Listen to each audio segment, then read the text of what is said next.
안녕하세요. 치과에서 올소입니다. 댓글 중에 이런 게 있더라고요. 우리 애가 선천적으로 이가 모질하대요. 개수가 적대요. 이거 어떻게 하면 좋을까요?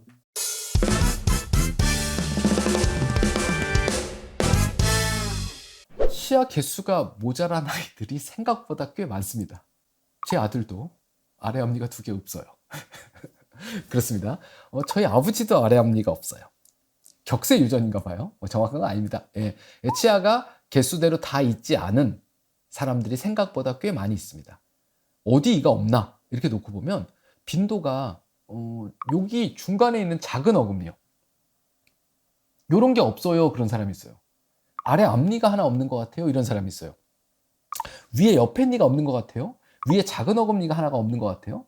양쪽에 없는 것 같아요. 하다 보니까 4개가 없어요. 5개가 없어요. 진짜 많이 없어요. 이렇게 되게 다양한 사람들이 있는데 생각보다 빈도가 꽤 높습니다. 주변에 찾아보면 이빨 없는 사람들 많거든요. 예. 어떻게 해야 될 건가? 자, 우리가 상식적으로 그냥 편안하게 생각해 보면 이가 하나 없다고 한번 가정을 해볼게요. 여기 아래에 작은 어금니가 하나 없대요. 근데 위에 전니는 있어요. 그럼 전니가 다 있는 것처럼 보이는데 밑에 이빨 싹이 하나 없는 거죠. 그래서 전니가 하나 빠지면 속에서 이가 나오고 전니가 빠지면 이가 나오는데 전니가 빠졌는데도 이가 안 나와요. 그럼 무슨 일이 생길까요? 그 주변부에 있던 이들이 그 빈 공간으로 가요. 그럼 앞니가 절로 슥 갑니다. 그럼 앞니가 어떻게 되겠어요? 틈이 생기겠죠. 어금니가 앞으로 슥 나와요. 그럼 어금니가 앞으로 좀 쓰러지겠죠. 그럼 윗니 아랫니가 맞을까요? 안 맞겠죠. 그래서 이가 없으면 일단 이가 없는 거를 확인하는 일이 필요해요. 언제쯤 확인이 될 건가? 대략적으로 아무리 늦어도 초등학교 1학년, 2학년 때쯤 되면 다 보입니다. 뼛속의 영구치가.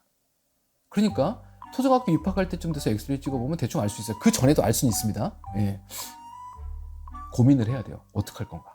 근데 한 3살, 4살쯤 돼서 엑스레이를 찍어봤는데 이가 없어요. 그럼 엄마들이 무지하게 걱정합니다. 아빠들이 고민이 많아요. 그럼 우리 애는 어떻게 해요? 나중에 임플란트 심어야 되네? 어떻게? 그럼 제가 웃으면서 얘기해요. 지금 아무리 고민을 하고 걱정을 해봐도 현재 할 수 있는 게 없다. 왜요? 뼛속에 이가 없잖아요. 그럼 일단 전니가 빠지고 그 연고치가 나올 타이밍이 될 때까지 우리가 할 수 있는 게 아무것도 없는 거예요. 쓸데없는 걱정하고 있는 거죠. 그래서 걱정하지 마셔라. 걱정을 하더라도 누가 해야 돼요? 치과 의사가 해야 되는 거예요. 그러니까 이가 하나 없나 보다. 언제 무슨 일을 해야 될지 저놈한테 맡겨보자. 치과 의사한테 맡겨보자. 그 생각하고 편안히 계시면 돼요.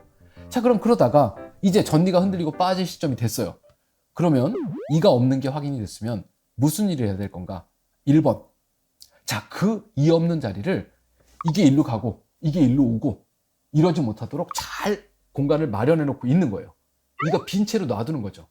그랬다가 나중에 거기다가 임플란트를 심든 일을 하나 해내차는 거예요. 이게 제일 좋죠. 왜요? 개수를 딱 맞춰주잖아요. 개수가 맞아야 윗니 아랫니가 맞을 거잖아요. 네. 자, 그럼 그렇게 해서 이 없는 공간을 확보해 놓자. 또 다른 거 하나는요. 야, 이거 이들을 이리 밀고 저리 밀어가지고 아예 공간을 딱 닫아서 나중에 임플란트 안 하게 만들어줄 수는 없을까? 이것도 치료 계획이에요. 근데 그러려면 이쪽에만 니가 하나 없잖아요. 여기는 다 개수대로 있는데 그럼 어떤 경우에는 이쪽에서 똑같이 이를 빼야 될 수도 있어요. 어떤 경우는 위에서도 빼야 될 수도 있어요. 그래서 이 하나 없는 거를 임플란트 안에 넣기 위해서 이를 3개를 더 빼야 할 수도 있어요. 근데 교정적으로 봤을 때 얘는 이가 많이 삐뚤삐뚤하고 입도 튀어나와서 어차피 4개 빼고 교정치료 해야 되게 생겼어요. 그럼 잘 됐다. 엄마가 하나 빼줬다고 생각하자. 그리고 이 없는 거를 놔두고 3개를 더 뺄 수도 있겠죠. 그럼 그렇게 해서 나중에 임플란트 안 하게 할 수도 있어요. 물론 요거 하나 없는 자리만 딱 닫아줄 수도 있어요. 되게 다양한 치료 방법이 있습니다. 뭘 봐야 돼요? 그 이 하나 없는 것만 보시면 안 되고 얘의 전체적인 입안 상태는 어때? 얼굴 모양은 어때? 나머지 치아들은 잘 씹혀? 이런 걸 다 보고 여기를 공간을 비워서 나중에 임플란트 해야 될지 아니면 적절히 움직여서 임플란트 안 하게 공간을 닫아줘야 될지 어느 게 더 좋다고 얘기할 수 없는 거죠. 그런데 누군가 와가지고 5살짜리 애한테 우리 애 임플란트 안 하게 해주세요. 근데 웃으면서 너무 급해요. 아직 그 얘기할 때가 아니에요. 그리고 임플란트 안 한다고 모든 게 다 좋은 건 아니에요. 얘가 앞으로 어떻게 살지, 어떻게 씹어 먹을지 전반적으로 다 환경을 보고 결정할 건데 그 치료 시기는 치과 의사가, 교정 전문의가 결정할 거니까 지금 현재는 애 이빨이나 깨끗하게 닦아주고 너무 쓸데없는 걱정하지 마세요. 그럽니다. 걱정은 언제 해야 돼요? 1번, 해결할 수 있는 시기가 됐을 때. 아니면 쓸데없는 걱정입니다. 두 번째는요. 내가 해결할 능력이 있을 때 걱정하는 거예요. 이 두 가지를 다 누가 갖고 있어요? 제가 갖고 있어요. 그렇죠? 해결할 능력과 또 하나는요. 해결할 시기를 아는 것.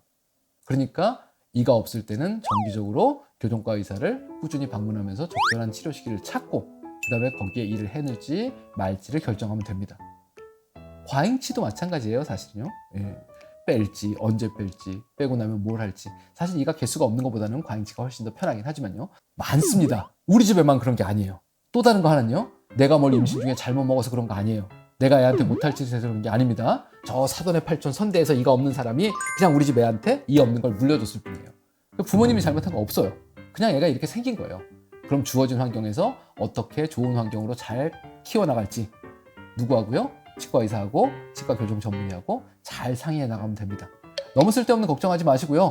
예, 이가 없다고 들으셨으면 꼭 교정 전문의의 상담을 받아보시기 바랍니다. 감사합니다.